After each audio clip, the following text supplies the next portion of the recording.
selamat sore. Apa kabar dok? Sehat-sehat saja di rumah?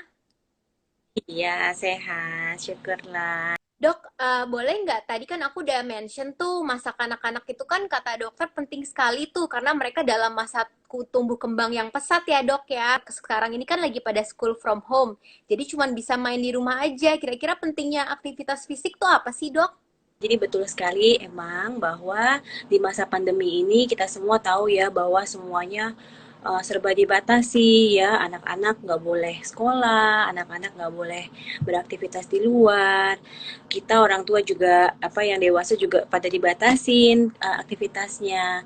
Nah, kenapa saya tertarik untuk membahas hal ini? Karena tadi sebenarnya masa kanak-kanak, masa apa periode anak sampai remaja itu sebenarnya merupakan suatu proses yang sangat urgent ya, sangat penting di mana di situ terjadi proses perkembangan baik fisik maupun mental itu yang sangat-sangat pesat ya.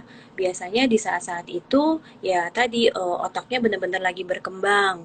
Nah, kita sendiri tahu bahwa untuk otak yang berkembang kita butuh ya satu butuh gizi ya, termasuk stimulasi-stimulasi lainnya seperti halnya dengan stimulasi motorik gitu, stimulasi fisik, aktivitas fisik. Nah, itulah sebabnya saya ingin men-challenge nih sebenarnya papa mama di rumah, bagaimana sih aktivitas aktivitas fisik anaknya gitu. Karena kan tentunya ya tadi serba sulit ya buat kita untuk memenuhi kebutuhan fisik anak.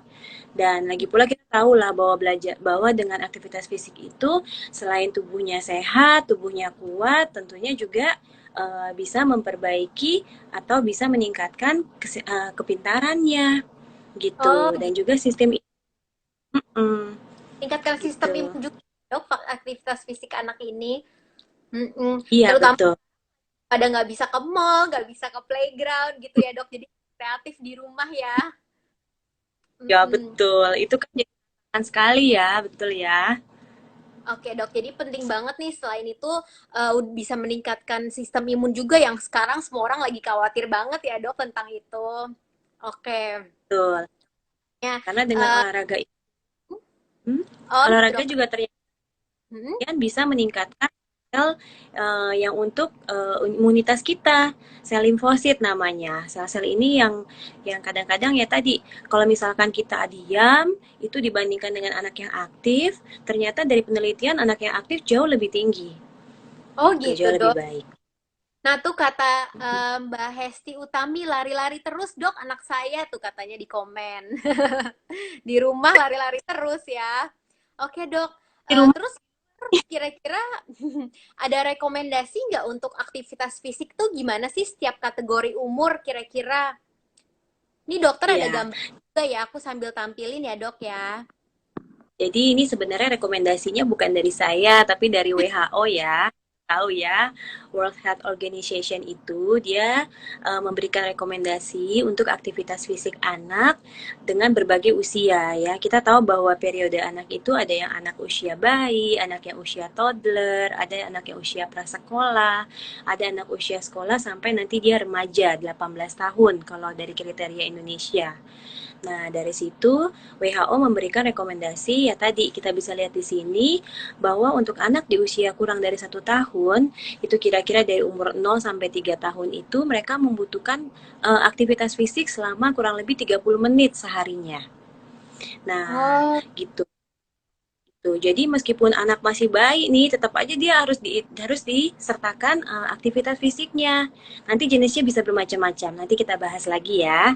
Nah, oke. selain dari aktivitas fisik 30 menit, ternyata anak-anak yang bayi tadi juga membutuhkan waktu misalkan untuk apa untuk tidurnya. Untuk yang umur 0 sampai 3 bulan itu lebih panjang, jadi 14 sampai 17 jam seharinya. Nah, sedangkan anak yang sampai 12 bulan itu bisa 12 sampai 16 jam dalam sehari. Nah, yang kalau yang tengah tuh yang kita bisa lihat di depan 0 menit itu adalah waktu periode dia istirahat atau periode nonaktif atau kalau yang bahasa Inggrisnya disebut sedenter gitu. Nah, bagaimana dengan anak yang di atasnya, anak usia 1 sampai 2 tahun, ternyata ya tadi mungkin Mbak Hesti ya, bahwa anaknya itu lari-lari ya. Kita belum tahu usia anak Tapi mungkin ya memang sesuai bahwa anak usia 1 sampai 2 tahun dia membutuhkan kurang lebih aktivitas fisik selama 180 menit. Meaning selama 3 jam Wah, gitu. lama 3 jam ya ini dok. ya memang iya, jadi cukup panjang memang. Nah, bagaimana dengan periode sedenternya untuk anak-anak usia yang 1 sampai 2 tahun itu ternyata memang WHO belum menganjurkan untuk diberikan misalkan aktivitas yang duduk. Bagaimana dengan anak usia 3 sampai 4 tahun, anak usia prasekolah sama juga butuh sekitar kira-kira 180 menit dalam 1 hari. Itu ya. Tapi itu yang aktivitas yang intensitasnya sedang. Sedangkan dengan anak yang aktivitas yang intensitasnya berat atau intensitas yang sedang sampai ke berat itu bisa dibutuhkan kurang lebih 1 jam aktivitas fisiknya gitu Oh gitu. ya. Dok, aku Hmm. nggak yang Kalau sedentary misalkan anak sih dok.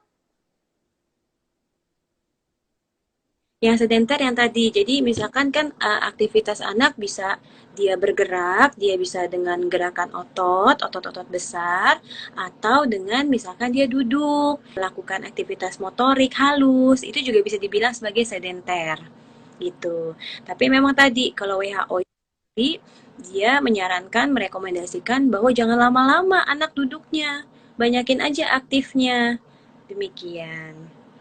Jadi kalau duduk main handphone tuh mendingan jangan lama-lama ya dok ya. Sekarang kayaknya lebih gampang kalau dikasih handphone nih anak-anak duduk terus anteng gitu. Iya, kadang-kadang memang sih tantangannya ke depan adalah seperti itu karena handphone itu sangat menarik buat anak-anak gitu. Tapi ya tadi kalau dia terlalu senang duduk, akhirnya dia lupa bergerak. Akhirnya jadi kurang sehat deh. Oh begitu. Begitu. Baik dok, emang kira-kira kalau aktivitas fisik yang dapat dilakukan tuh apa aja sih dok contohnya? Ya, kalau Seperti ini. aktivitas fisik itu sebenarnya Mhm. Jadi kita harus pisahkan dulu bahwa fisik itu banyak kaitannya, bisa motorik kasar, bisa motorik halus, dan juga bisa sensori, aktivitas-aktivitas sensori. Nah, kalau dilihat di sini, ini ada berbagai macam apa ide-ide permainan. Kalau yang saya lihat di sini bahwa kita bisa menggunakan ide-ide binatang misalnya. Jadi sebagai kelinci. Jadi anak-anaknya pura-pura sebagai kelinci, dia lompat-lompat kelinci, dia bisa berpura-pura sebagai ikan, seekor ikan, jadi bergerak, swimming kemana-mana. Atau misalkan dia bergerak seperti kupu-kupu, seperti gajah nanti. Ya banyak sekali memang aktivitas yang bisa kita berikan untuk anak-anak kita di rumah. Nah Oh selain iya. itu, Mm-mm. Dok, mm-mm. apa kita kurang bahas di yang bagian jenis-jenis aktivitas fisiknya ya dok ya? Ini kayaknya udah masuk ke ide bermain. Ya. Tadi jenis aktivitas fisiknya ada apa aja ya dok ya? Ini gambarnya aku matiin dulu ya. Ya, oke, thank you. Jadi memang aktivitas fisik itu kan variasi seperti tadi kita sudah sebutkan. Aktivitas fisik bisa yang jenisnya aerobik. Aerobik itu artinya yang menggunakan otot-otot besar dari tubuh kita gitu. Jadi misalkan dia berlari, dia berjalan, dia berenang, dia dancing, dia bersepeda, itu adalah merupakan aktivitas aerobik Hmm. gitu. Nah, selain aerobik, ada juga yang kita sebut sebagai latihan penguatan otot dan juga latihan penguatan tulang. Gitu. Kenapa sih perlu? Ya tadi, karena anak-anak itu butuh otot, butuh tulang yang kuat supaya dia tetap bergerak, supaya dia tetap dapat tumbuh dengan besar. Seperti itu. Nah, sebenarnya kalau dilihat dari jenis-jenis aktivitasnya ada aerobik tadi, ada latihan penguatan. Kalau mau didetil lagi ya tadi ada intensitasnya, bisa ringan sampai berat, ringan sedang berat, tergantung dari jenis aktivitas yang diberikan. Misalkan tadi kalau misalkan dia cuman jalan santai di rumah itu kan bisa kita bilang ringan sampai sedang. Tapi kalau misalkan dia jogging, dia berlari, dia naik turun tangga, itu kan menggunakan kekuatan yang lebih gitu. Artinya kita sebut sebagai intensitasnya berat, sedang sampai berat Jadi kalau gitu. secara umum dibagi menjadi dua ya dok, ada yang aerobik, ada yang penguatan otot. Kayaknya aku mirip-mirip ya sama kalau orang dewasa kan ada yang kayak kardio, satu lagi yang beban-beban gitu ya dok. Intinya kayak gitu. Terus habis itu ada intensitasnya juga ya. Tadi Iya, ada betul. yoga gitu. Oh begitu. Oke baik dok. Terus kemudian berarti itu tadi macam-macam aktivitas fisik. Terus kita lanjutin ke ide-ide bermain nih kali ya dok. Tadi yang tentang binatang-binatang. Ini dokter dapat dari mana nih dok kira-kira idenya yang bisa kita kasih ke ayah dan ibu Kejora nih? Kira-kira idenya dapat dari mana ya untuk ide bermain Ya. itu? Sebenarnya kalau ayah ibu cari saat ini sebenarnya sudah sangat mudah sekali ya, kita lewat apa searching lewat internet itu banyak sekali ide-ide bermain anak, baik itu motorik kasar, motorik halus maupun aktivitas sensori gitu.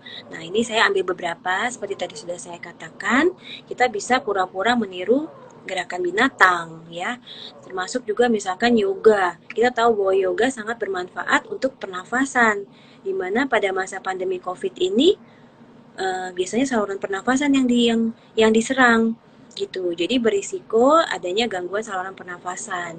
Nah, bagaimana supaya anak-anak kita saluran pernafasannya tetap sehat? Ya bisa dengan cara yoga salah satunya. Nah, cuman yoga buat anak-anak kan susah ya. Ya, makanya di sini diambil ide yoga yang gerakannya seperti binatang gitu, seperti spider, seperti apa laba-laba, kemudian seperti jaguar, seperti hewan yang lain gitu. Oh iya, lucu Sebenarnya sekali ya dok. Terus itu kalau main treasure hunt juga bisa ya dok, bikin peta terus cari-cari tuh anak-anaknya pasti semangat lari-lari ya dok mereka ya. betul. Kalau mama papa bisa sebenarnya ini sangat sangat menarik dan anak-anak pasti pasti sangat suka kalau menurut saya. Pura-puranya dia apa mencari suatu harta karun nih. Nah, tinggal mama papanya yang berpikir di mana sih akan disembunyikan nih harta karun ini gitu. Mungkin bisa dikasih clue-clue atau petunjuk di mana anaknya supaya lebih mudah mencarinya gitu. Ada Wah, peta, ada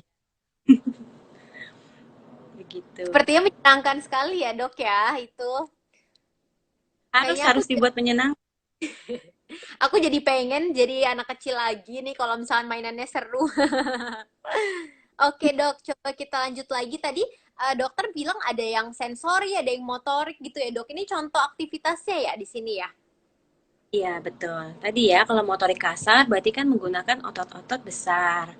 Misalkan nih kalau di sini kita lihat ada anak belajar melewati halang rintang, ya, obstacle. Jadi rintangannya tuh yang di rumah aja. Misalkan dia bisa berdiri atau melompati beberapa bantal, lalu apa merangkak di bawah meja, di antara kedua kursi, atau sekedar bikin seperti papan papan keseimbangan gitu ya. Yang di sisi kanan kita lihat bahwa dengan bermain seperti ini ternyata anaknya fun dan tapi latihan keseimbangannya juga bisa didapat seperti itu. Jadi kan menarik banget. Nah, Jadi selain selain, motorik oh ya lanjut.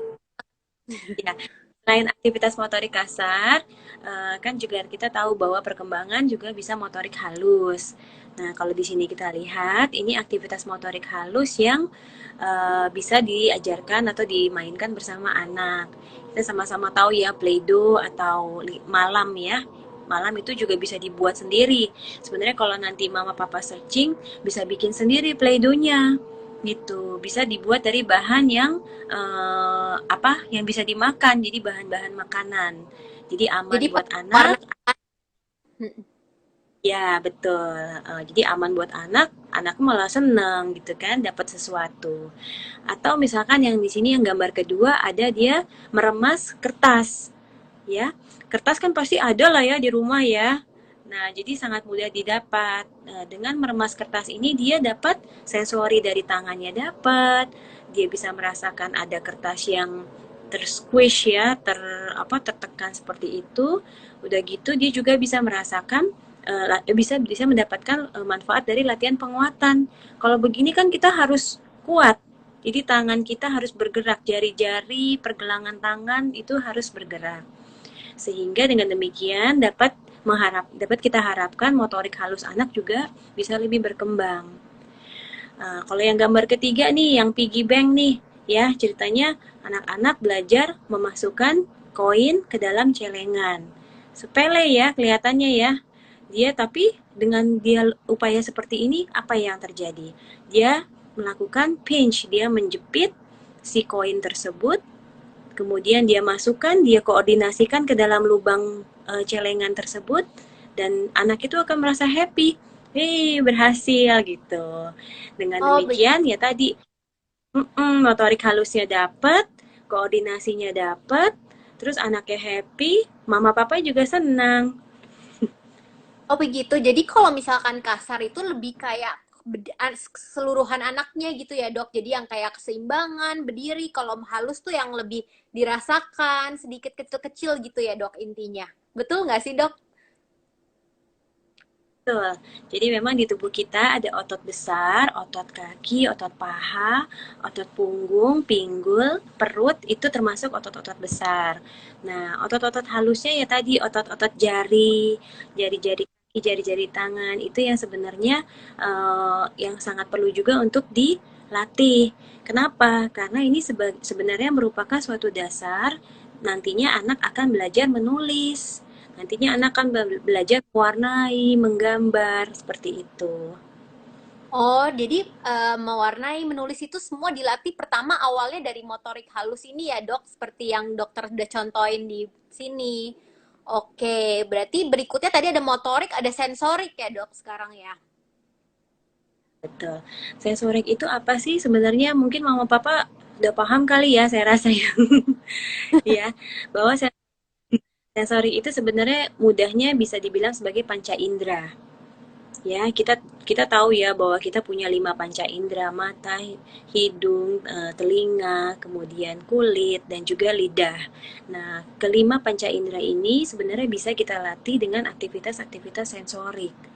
Ya, misalkan dengan warna-warni, dengan sentuhan pada kulit, dengan dia bisa apa mendengar atau dia merasa. Ini yang bawah nih bermain pasir, itu kan dia merasakan di kulitnya, dia melihat warna-warninya. Itu sensasinya luar biasa loh buat anak-anak.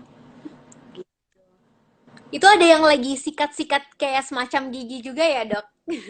Iya, dokter Saskia, dokter gigi sih ya. Perhatiannya itu aja, Dok ya. Nah, soalnya kalau apa ya pada aktivitasnya ini kan anaknya harus megang sikat gigi nih. Artinya dia mendapatkan stimulasi sensori dari tangannya. Kemudian dia latihan menggerakkan ke kanan, ke kiri, koordinasi sisi kanan dan kiri tubuh sambil dia juga melihat warnanya, dia meraba bentuknya si giginya, lidahnya. Sambil ya tadi sebenarnya kita mengajarkan kebiasaan yang baik, kebiasaan hidup sehat, mencuci apa secara teratur seperti itu. Ya, sekali, Dok. Oke, terus berikutnya setelah sensoris ada aktivitas outdoor juga ya, Dok, meskipun dalam masa pandemi ini juga tetap bisa dilakukan ya. Ya, sebenarnya ya tadi bahwa sebenarnya kita nggak hanya terbatas di indoor saja. Indoor memang lebih aman ya, Dokter Saskia ya, karena tentunya kan resiko penularan terhadap COVID ini bisa kita hilangkan. Namun sebenarnya kalau mama papa bisa bisa juga apa memberikan aktivitas outdoor ini ke anak dalam artian kita harus memperhatikan beberapa hal-hal yang penting. Ini kaitannya dengan era pandemi ya. Tadi misalkan anak keluar harus menggunakan masker. Kemudian jangan ke tempat yang terlalu ramai. Ya, jadi harus memberikan jarak, harus ada physical distancing, social distancing seperti itu. Selain itu ya tadi kalau bisa ya anak kita benar-benar harus diajarin nih kalau misalkan ada yang batuk harus menghindar atau misalkan anak kita sendiri yang batuk juga harus diajarkan bagaimana sih cara etika batuk yang benar. Terus cuci tangan yang paling penting itu. Jadi setelah dari outdoor, setelah dari luar rumah, pulang ke rumah harus langsung cuci tangan. Nggak boleh menyentuh wajah terutama. Oke, jadi sekarang spesial ya, Dok. Anak-anak sekarang harus belajar mencuci tangan yang benar, tidak boleh pegang wajah, pakai masker, dan physical distancing ya, Dok ya. Kadang kan anak-anak kalau ketemu anak lain mungkin dipeluk atau kayak gandengan, apalagi ketemu teman, tapi sekarang nggak bisa ya, Dok ya. memang sedih ya. Tapi ya itulah, semoga cepat berlalu deh nih badainya. Jadi tips bermainnya saat pandemi seperti itu ya dok. Ada juga nih yang nanya, Mbak Hesti nanya lagi, dok berarti sekarang tetap boleh ajak anak main ke taman dok, main sepeda gitu. Soalnya Nah, anaknya nggak mau pakai masker katanya. betul. Memang sedapat mungkin kalau aktivitas fisik outdoor mungkin mama papa harus harus bisa milih-milih ya tadi ya, mulai dari pemilihan jenis aktivitasnya, memilih lokasinya, dan tadi kalau bisa sih anak kita coba kita apa ya, dibujuk-bujuk deh, dikasih apa ya tadi. Sebenarnya saya barusan saya dapat cerita dari dokter gigi Adela ya, sahabat saya. Katanya anaknya mau keluar mengikuti eyangnya ke Indomaret, tapi syaratnya harus pakai masker. Padahal tadinya nggak mau masker, tapi pinter banget. Gimana dok ya? Hmm, jadi emang harus pinter-pinter sih sebagai seorang mama dan papa. Yang penting jalan-jalan keluar nggak apa-apa ya pakai masker ya anaknya ya dok ya. Ya itu, memang harus pengawasan terus ya. Jadi jangan juga anaknya dilepas seperti itu. Takutnya Gitu. megang-megang apa juga gitu ya dok ya. Terus habis itu nggak sengaja pegang mukanya atau masuk ke dalam mulut ya kalau anak-anak ya dok. Oh ya dok, nih ada lagi pertanyaan. Ini sekarang kita udah boleh masuk sesi tanya jawab belum nih dok? Ada lagi nggak yang mau disampaikan dulu sebelumnya? Eh, boleh sih nanti sambil jalan aja ya, nggak apa-apa. Boleh sesi pertanyaannya, dokter. Oke. Ini dokter Dipa, maksudnya Mbak Dipa ini nanya nih, dok, kalau anak saya lebih prefer motorik kasar, gimana ya dok? Nggak mau diajak main motorik halus, anaknya gimana ya? Hmm, Mbak Dipa, anaknya usia berapa ya? Usia, kalau Boleh di misalkan kecil nih dok, gimana? Masih di bawah 3 tahun gitu. Sebenarnya kalau di bawah 3 tahun, seperti yang tadi rekomendasi dari WHO, kan memang anak tentunya lebih banyak aktivitas motorik kasar, begitu. Sebenarnya kalau hal ini tidak perlu dipaksa, jadi anaknya nggak mau diem, ya udah biarin aja dia bergerak. Cuman kita harus fasilitasi tadi, mungkin kita beri kayak semacam meaning atau semacam tugas. Oke, kamu mulai lari, ya udah bantuin mama ya, ambil ini, ambil itu, atau sambil merapikan mainannya. Itu kan sebenarnya anak bergerak gitu. Jadi dia mengeluarkan energinya. Dengan demikian anaknya juga bisa apa bergerak terus, tetap aktif, tapi rapi juga rumahnya. Kan lumayan. Betul banget, kalau bisa bantuin ibunya ya, beres-beres, atau ayahnya beres-beres gitu ya dok. Ya, memang kadang-kadang motorik halus tantangannya seperti itu sih buat anak-anak yang kecil. Biasanya memang mereka belum terlalu tertarik untuk duduk diam pada waktu lama. Ini sebenarnya masih normal ya, karena memang ada beberapa kriteria bahwa anak di bawah 1 tahun itu cuman kuat berapa detik, berapa menit gitu. Jadi memang tergantung usia anaknya. Kalau anaknya udah semakin besar, itu biasanya mereka durasi waktu untuk duduknya mereka akan lebih tahan lama dibandingkan anak yang lebih kecil. Oh Itu. begitu Karena dok, jadi kayak kalau anak kecil tuh lebih nggak bisa diem ya kalau usianya lebih kecil dibandingin yang lebih besar. ini terkait perkembangan perkembangan anak. Sebenarnya pada masa 1 sampai 3 tahun itu kita kenal sebagai periode sensori motor. Jadi memang motorik dan sensoriknya yang sangat aktif. Nah, periode ini memang anak ya pastinya aktif sangat, nggak bisa diem gitu. Tapi ya it's okay menurut saya. Ya toh kalau memang begitu ya kita kasih aja tugas yang tadi tuh. Kita kasih makna dari gerakannya seperti itu. Oke dok, terima kasih atas jawabannya. Semoga puas ya nih Mbak Dipa. Dok ada lagi yang mau nanya. Apakah benar jika aktivitas fisik sehari-hari kurang, maka akan sulit tidur malamnya karena energinya kurang tersalurkan dari main apa hari ini? Jadi nggak ngantuk gitu dok? Iya. Rata-rata anak-anak yang aktivitas fisiknya cukup, mereka akan mempunyai kesempatan untuk mengeluarkan energinya lebih baik dibandingkan dengan anak yang kurang aktif. Nah, hal ini tentunya juga berpengaruh terhadap waktu tidurnya anak gitu. Kalau misalkan dia aktivitasnya kurang, otomatis kan dia juga apa ya, energinya masih sebenarnya masih banyak nih di tubuhnya. Nah, kemungkinan besar adalah kualitas tidurnya juga terpengaruh dari situ gitu. Dengan kita bergerak sebenarnya tadi selain dia mengeluarkan energi, otot dan tubuh kita juga mendapatkan stimulasi sebenarnya. Nah, termasuk hormon-hormon yang ada dalam tubuh, hormon pertumbuhan, hormon-hormon adrenalin, itu zat-zat kimiawi yang bisa keluar setelah kita misalkan beraktivitas fisik gitu. Kalau misalkan dianya diam, cenderung nggak banyak aktivitas, itu regulasi hormonnya sangat mungkin bisa kurang optimal dibandingkan anak yang lebih aktif. Gitu. Jadi Begitu. sebenarnya banyak sekali ya dok aktivitas fisik ini. Iya, betul sekali. Tinggal mau cari aja bagaimana sih cara mengakalinnya nih. Anakku mau dikasih aktivitas apa nih di rumah biar dia diem gitu. Oh begitu dok. Oke dok nih Mbak Hesti mau tanya lagi. Sepertinya Mbak Hesti ini senang sekali nih nanya sama dokter Sally. Dok mau tanya lagi. Balance bike itu sebenarnya baik tidak ya direkomendasikan untuk anak? Balance bike itu yang seperti apa ya dok? Ya, sekarang sih banyak banget ya jenis-jenis permainan baru ya. Balance bike itu sebenarnya sepeda khusus yang dibuat. Mereka sih kayaknya ada peneliti juga saya rasa sebelum membuatnya. Saya pernah lihat beberapa kali. Memang dari segi apa secara fisik sepertinya sih seperti sepeda biasa.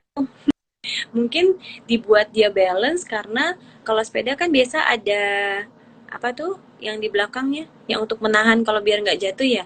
Nah ini kayaknya nggak ada belakangnya. Sebenarnya kalau dibilang baik atau tidaknya boleh-boleh aja. Jadi menurut saya sih baik-baik aja. Tapi kalau memang mama papa nggak punya balance bike ya bisa aja tadi diganti dengan untuk keseimbangan lainnya ya yang ada di rumah bisa pakai balok kayu, bisa dia berdiri apa satu kaki. Jadi angkat satu kaki dia menyeimbangkan kanan dan kiri. Kemudian dia latihan lompat, latihan seperti apa pesawat, merintangkan tangannya. Itu kan sebenarnya latihan keseimbangan gitu. Jadi kalau memang punya ya bagus, kalau nggak punya ya bisa dialihkan ke aktivitas keseimbangan lainnya. Jadi nggak mesti si balance bike itu ya dok, boleh keseimbangan yang lain-lainnya macem-macem kayak yang tadi pesawat dokter bilang. Oke dok, nih ada satu pertanyaan lagi nih dari Mbak Hesti juga. Coba sebentar. Dok, saat ini pandemi ini kan banyak sekolah yang memberikan kegiatan latihan fisik melalui virtual. Misalnya gimnastik, tapi yang mengajar secara online tuh gimana tuh dok? Hmm, ya, memang kalau fase apa saat pandemi ini banyak sekali terjadi perubahan ya, Dr. Saskia ya. Ya tadi semua kelas dari offline menjadi online, semua serba virtual kelas. Menurut saya sih sah-sah aja sih, bisa-bisa aja sebenarnya kalau memang mama papa mau ikutin. Tapi ya tadi mungkin tentunya kan agak berbeda ya, karena kan kalau kelas yang asli, kelas yang datang langsung kan gurunya bisa dengan mudahnya memperbaiki misalkan ada kesalahan, ada kurang tepat gerakannya. Nah kalau virtual kan tentunya dia nggak aktif langsung, dia nggak secara langsung bisa membetulkan atau mengoreksi memang ada kekurangan dari gerakannya gitu. Tapi ya so far memang zamannya seperti ini jadi it's okay Iya, sih Mbak Hesti boleh aja. terpaksa ya, cuman mungkin harus diliatin orang tuanya juga ya, takutnya misalkan ada yang salah gerakannya dan apa gurunya kan pasti juga nggak bisa liatin secara langsung yang jelas kayak kalau fisik ketemu gitu ya dok ya. Perlu Mm-mm. pengawasan yang lebih ketat. Aku pingin tanya deh, kalau misalkan aktivitas fisik, tadi kan dokter udah bilang hubungannya sama kenaikan sistem imun. Tadi selain regulasi hormon, kira-kira gimana ya dok, biar dia tuh bisa berkorelasi langsung dengan kenaikan sistem imun? Ya, jadi kalau di tubuh kita itu sebenarnya Tuhan tuh udah menciptakan manusia sangat luar biasa ya, ya, bahwa kita diberikan sistem yang namanya kekebalan tubuh, sistem defense, body defense ya. Ada yang namanya sel limfosit. Sel limfositnya ada dua macam, sel T dan sel B. Ya, jadi kedua macam sel ini dan ada beberapa sel-sel yang lain itu yang bisa lebih aktif apabila kita melakukan aktivitas fisik yang lebih banyak gitu. Dengan adanya gerakan motorik dari otot, dari sendi, dari tubuh itu kan memicu jantung tuh. Nah, termasuk salah satunya sel limfosit T dan B ini. Nah, dengan dipicunya aktivitas sel limfosit tadi, diharapkan tubuh itu akan membuat meregulasi kadar-kadar ya tadi virus yang masuk, bakteri atau mungkin kuman-kuman yang masuk. Itu dengan demikian ya tadi akhirnya defense dari tubuh juga akan berusaha untuk melawan. Hmm. Jadi, jadi kalau misalkan kita melakukan banyak aktivitas fisik, secara langsung sel-sel kekebalan tubuhnya yang dihasilkan juga banyak ya, Dok? Iya, betul. Udah banyak sih penelitiannya. Mm-mm.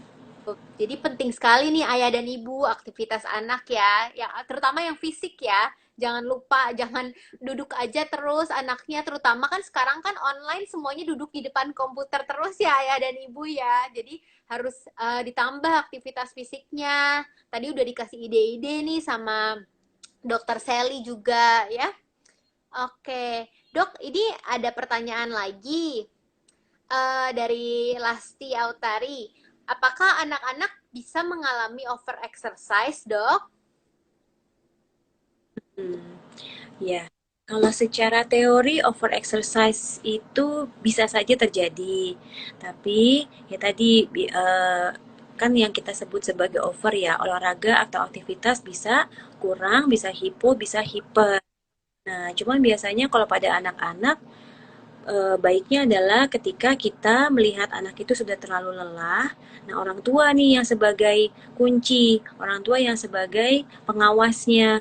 Kamu ayo capek, udah keringetan tuh, udah kelamaan. Nah, mungkin mama dan papa yang di rumah yang harus mengawasi gitu.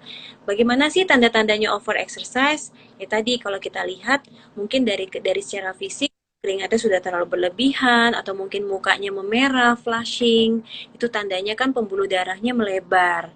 Nah, kita khawatirnya kalau itu nanti terus berlanjut, nanti anak-anak benar-benar fatigue, ototnya lelah, dan ya amit-amit sih mudah-mudahan jangan sampai ada yang pucat atau sampai nanti pingsan ya, gitu. Jadi Gitu. memang betul bahwa semua olahraga, semua aktivitas itu harus terukur, harus terstruktur. Seperti yang tadi saya bilang, ya, ada intensitasnya, ringan, sedang, berat, kemudian frekuensinya juga eh, berapa sih frekuensi yang paling optimal? Nah, kalau dari WH, nah ini ya, tadi ya ada durasinya, ada intensitasnya, ada frekuensinya. Frekuensi yang disarankan adalah 3 kali dalam seminggu. Ini minimal begitu ya untuk yang aktivitas berat. Jadi anak-anak juga diharapkan ada waktu istirahat. Jadi nggak melulu aktif aktif melulu ya. Makanya di sini WHO menyarankan nggak cuma aktivitas fisik tapi juga harus ada boboknya, harus ada tidurnya. Kalau tidurnya nggak cukup, tentunya kan fisiknya juga nggak baik. Bagaimana bisa beraktif dengan baik? Seperti itu. Oh, betul banget ya, dok. Jadi, eh rekomendasi ini nggak cuma main-main ya, dok, tapi ada alasan-alasannya juga kenapa waktu Iya. tidur banyak itu, kenapa waktu mainnya sebanyak itu. Jadi namanya juga dari WHO pasti udah dilakukan penelitian banyak sekali ya, dok, sebelumnya. Kalau tadi kan dokter bilang ada yang aerobik, ada yang penguatan otot. Kalau yang penguatan otot contohnya untuk anak kayak apa ya, dok? Oh iya, betul. Penguatan otot juga banyak macam-macamnya. Misalkan kan tadi otot apa namanya otot besar tubuh itu bisa dengan dumbbell. Ya kalau kita punya punya dumbbell sih oke, tapi kalau nggak punya dumbbell bisa aja pakai barang-barang yang ada di rumah. Misalkan mau kaleng atau botol yang diisi air atau diisi pasir buat anaknya ngangkat. Nah, bebannya tadi ya, jadi harus ditentukan intensitasnya, artinya beban yang anak angkat itu harus disesuaikan dengan usianya, kemampuan tubuhnya. Jadi, termasuk ya tadi kalau misalkan punya beban dumbbell ataupun botol. Atau bisa juga misalkan dengan sebenarnya dengan berat badan tubuhnya sendiri itu bisa latihan penguatan.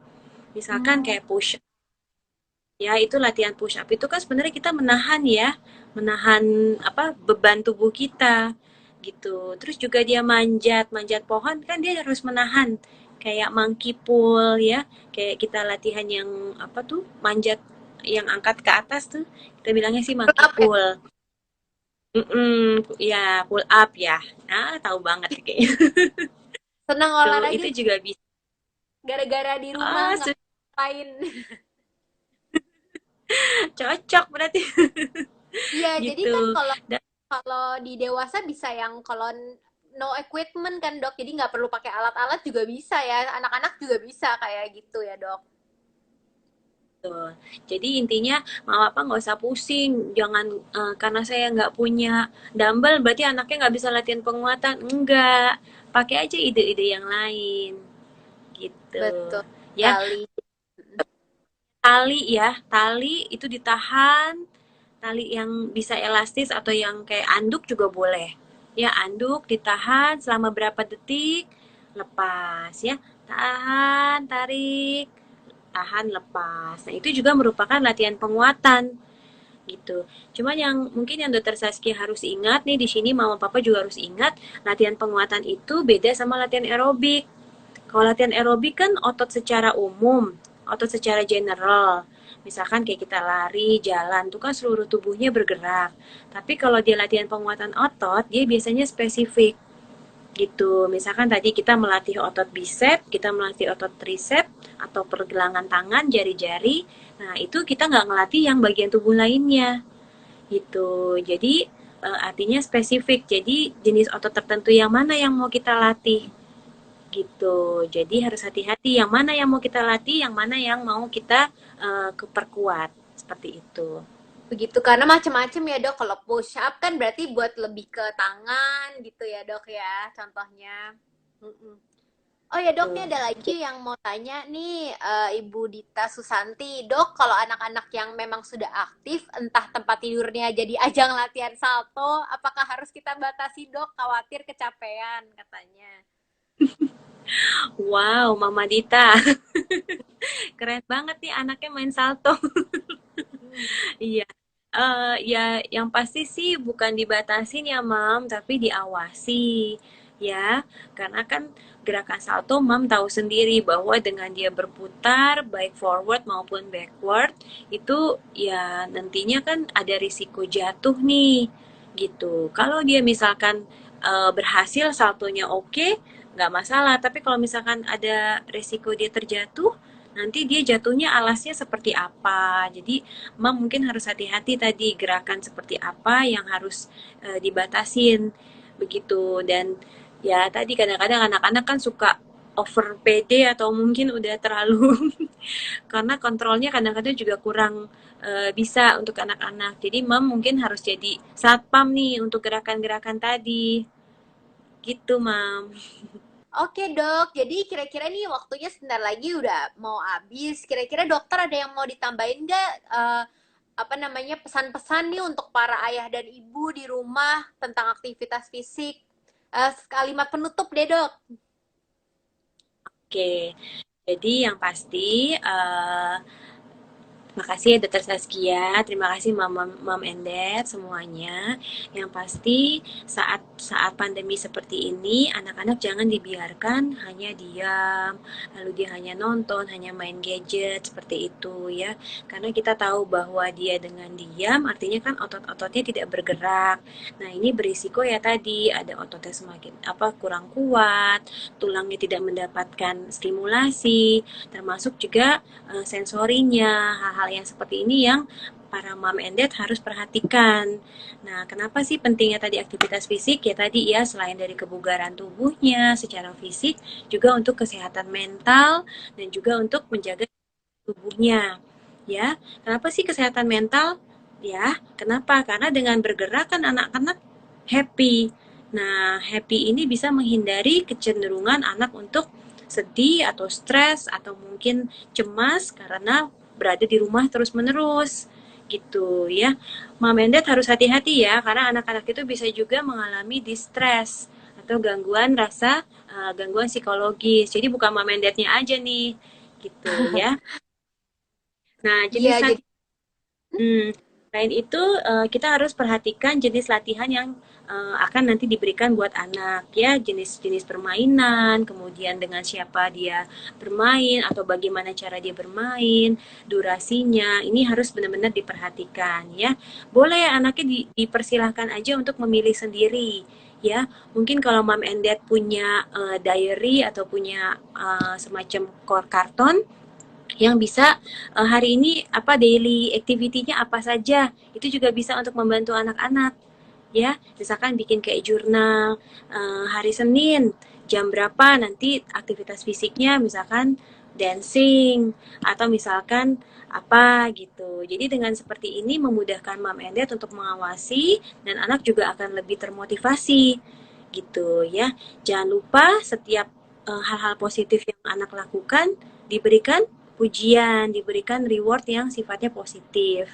Ya, selain menambah daya tahan tubuh, anaknya tambah sehat, anaknya juga senang dan juga anaknya pede gitu dan mau mengulangi lagi nanti. Gitu ya. betul banget, Dok. Oke, kalau gitu terima kasih banyak Dokter Sally udah sharing buat ayah dan ibu Kejora nih tentang pentingnya aktivitas fisik pada anak ya. Ya, tetap semangat ya ayah dan ibu semuanya meskipun dalam masa pandemi kita pasti bisa kok semuanya aktivitas fisik. Oke, selamat sore semuanya. Terima kasih. Dadah. Stay healthy. Stay healthy semuanya.